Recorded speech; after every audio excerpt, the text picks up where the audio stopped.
E aí galera, estamos aqui para aula de fonética, parte 2. Continuando aqui nosso curso de português. Eu sou o Vitor Hugo, conhecido também como Guedes. Eu dou aula à tarde, então muita gente aí não deve conhecer.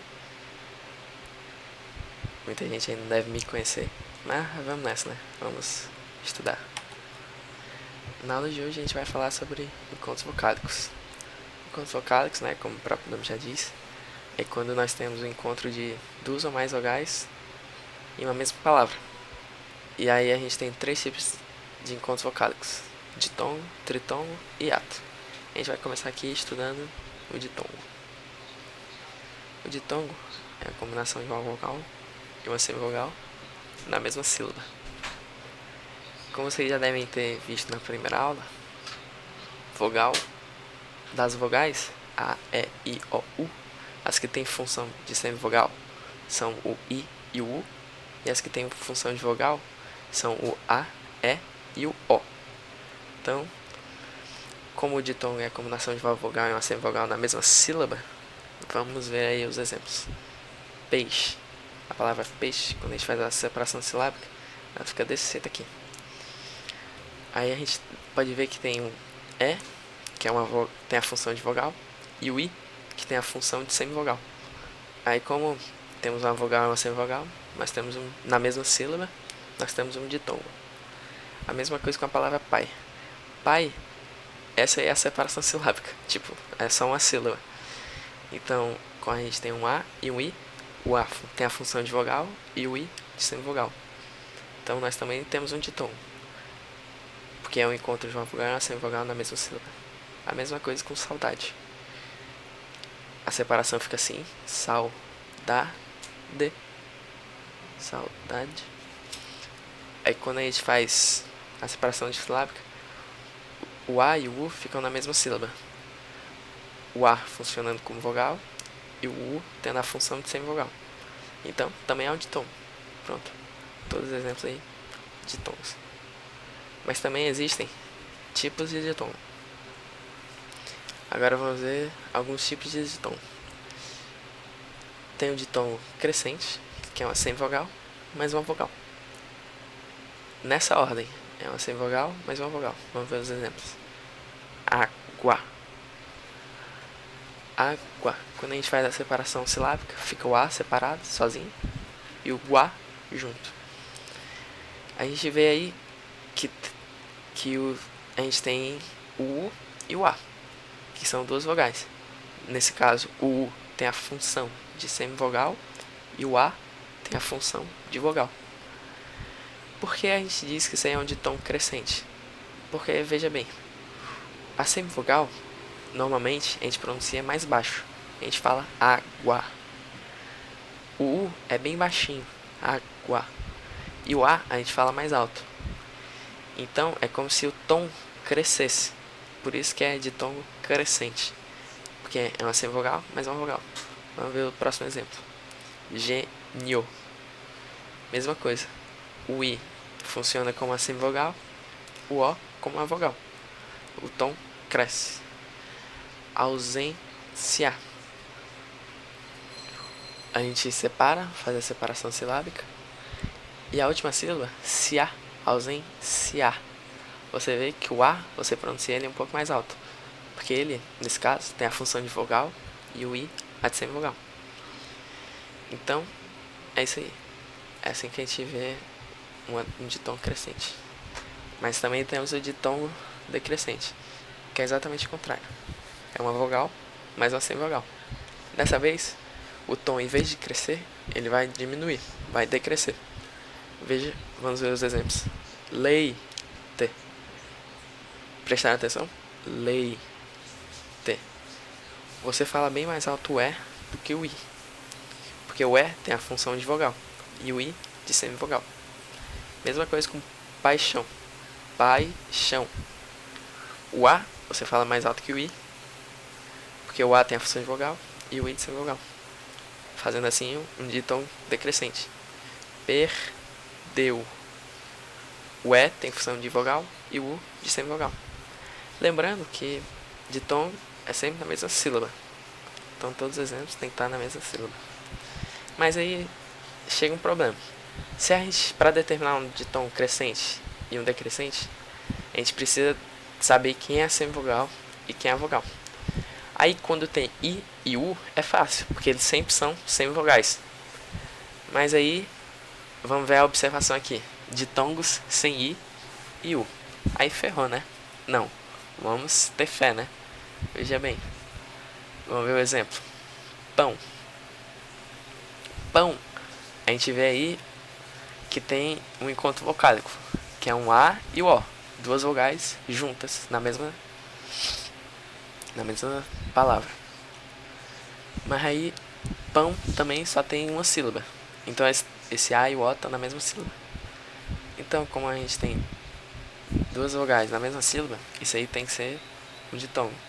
Só que quem vai ser a semivogal e quem vai ser a vogal? Aí você tem que apelar para sua fala. Vamos ver. Pão. Pão.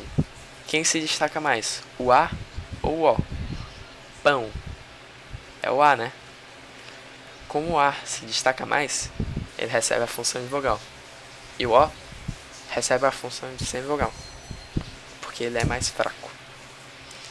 Agora vamos dar continuação. Agora vamos falar de tritongo. O tritongo é bem fácil. É o encontro de duas semivogais mais uma vogal na mesma sílaba. Não tem segredo. Diferentemente do ditongo, o tritongo não tem tipos.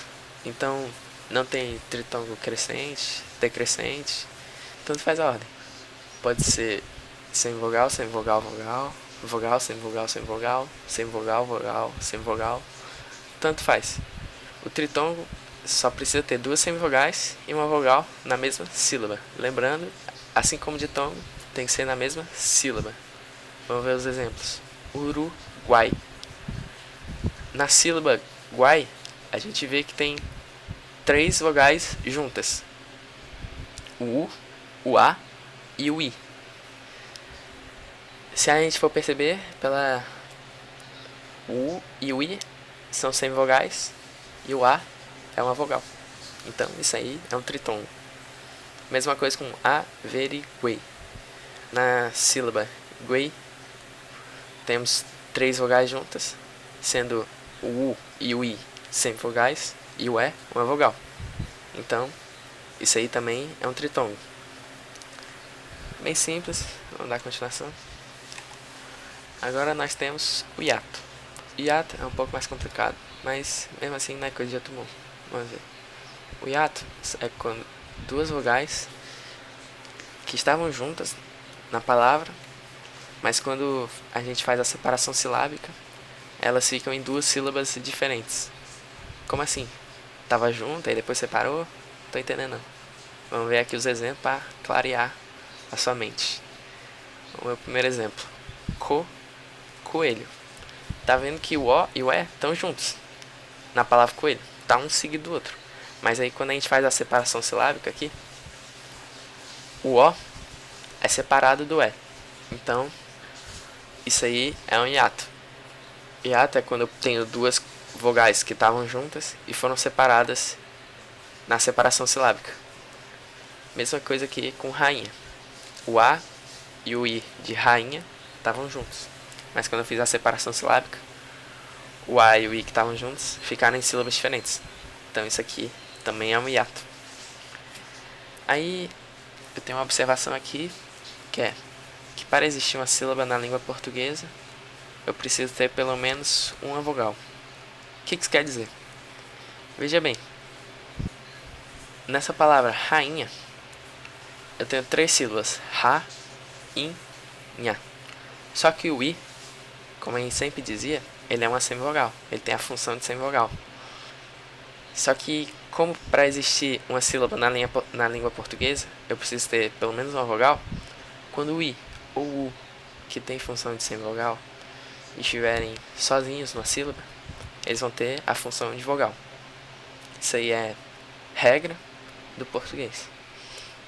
Agora vamos dar continuação. Agora vamos para encontros consonantais. Encontros consonantais, como o próprio nome já diz, é quando eu tenho duas consoantes juntas.